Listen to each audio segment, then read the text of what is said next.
Greetings, YouTube. The doctor is in. Dr. Uria's Papers here, coming at you with another commentary on Dungeons and Dragons.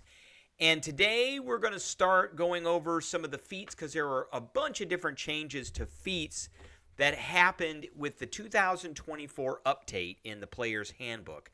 We're going to start with the first two.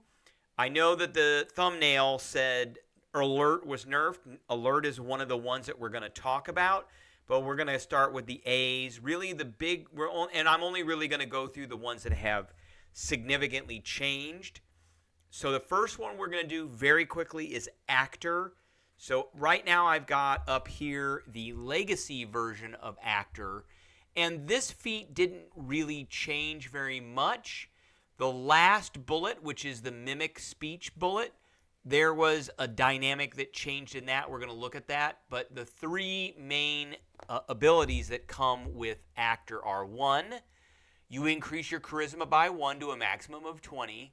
So here's the 2024 version. However, there is a prerequisite now for this feat. You need to be level 4 and you have to have a charisma of 13 or better. Whereas before there was no prerequisite. So you could just, anybody could take this feat. Now you can't take it at, say, first level. Now, however, the first thing of the bump to charisma is still there. Increase your charisma score by 1. So, and a lot of these, the bullet points are gone, and they have replaced them with the titles of like abilities or different angles of these particular feats.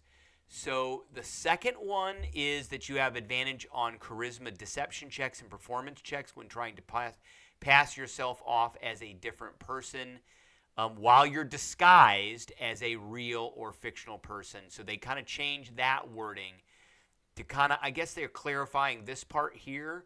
So, you know, you're trying to pass yourself off as a different person, but here it says while you're disguised as a real or fictional person.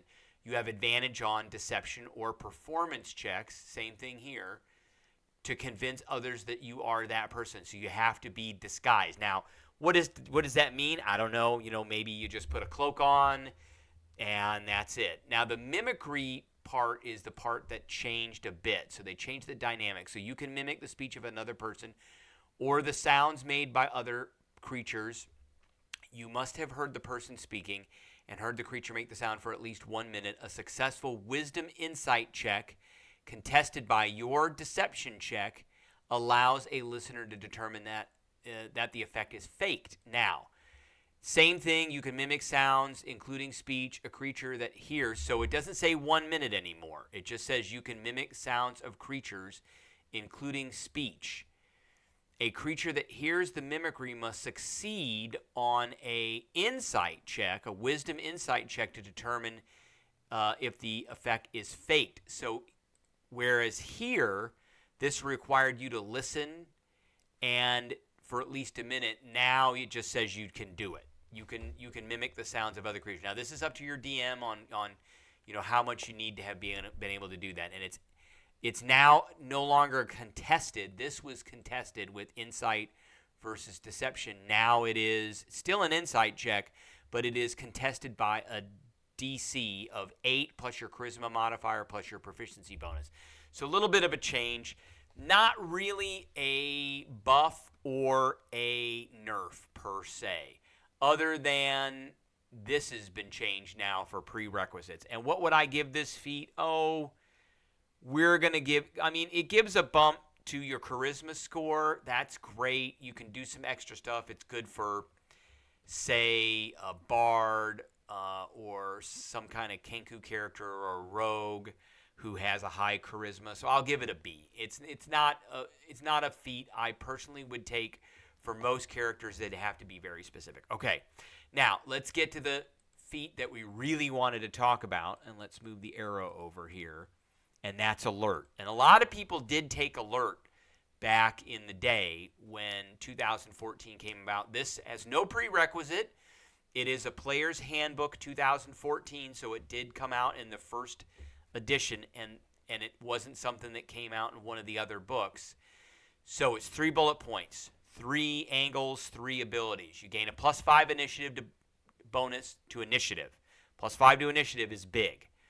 You cannot be surprised while you are conscious, and other creatures do not gain advantage on attack rolls against you as a result of being unseen by you. That means that the old alert, you could not be surprised, and if you couldn't see them, like if they were invisible, then they would not get advantage on you, which was a big deal with being invisible or being hidden.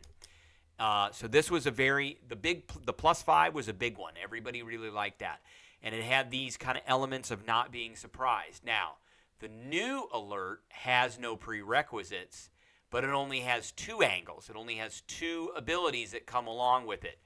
So the initiative bonus got nerfed. It's not +5 anymore. It's when you roll initiative, you can add your proficiency bonus to the roll. So it's not +5 anymore. Remember, this was +5. And its initiative is a d20 plus your dex modifier. Now it's dex plus proficiency. And so if you take this as an origin feat, now that's the other thing, is everybody gets a free feat. So I think because it's free, that's why they nerfed the +5. So now, if you got a really good dex character who, let's say they've got a 17 or 18, +3 or +4, then you get, at first level, you get to add the +2, so you're still getting a +5. It gets better as you go up levels, but you will never get to this +5. You will never get to that. So, but it's free. That's the thing. And then the other 2 abilities, so the cannot be surprised and the lack of advantage on attack rolls, those are gone. They wiped those out. So again, that, in my opinion, that's a big nerf. That was a big attraction to this particular feat. Now we get a new ability called Initiative Swap. So immediately after you roll initiative, you can swap your initiative with the initiative of one willing ally in the same combat. You cannot make this swap if you or the ally has the incapacitated condition. So, and this only happens immediately after you roll initiative. So you now can kind of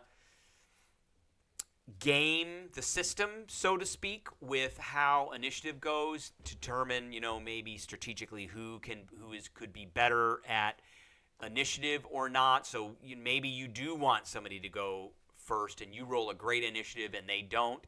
Now you can swap it, or maybe you would like to go first and you rolled really low. Now you can get a high initiative. More than likely, this character, whoever has this, is going to be getting a higher initiative than everybody else. I would say that if you're going to take this feat, you probably should have a high dex to begin with. And like I said, on average, you're going to have a higher initiative. If you're that high dex character, you're going to have a higher initiative than most other characters.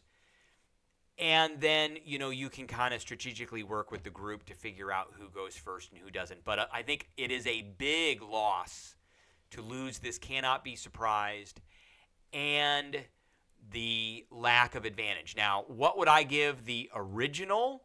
I would give the original an A-. Now, it was a feat that you had to take, but it was worth taking.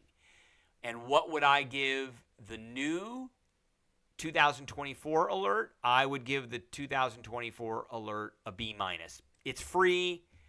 It does give you a bump. It allows you to kind of strategically, but they got rid of all that other stuff.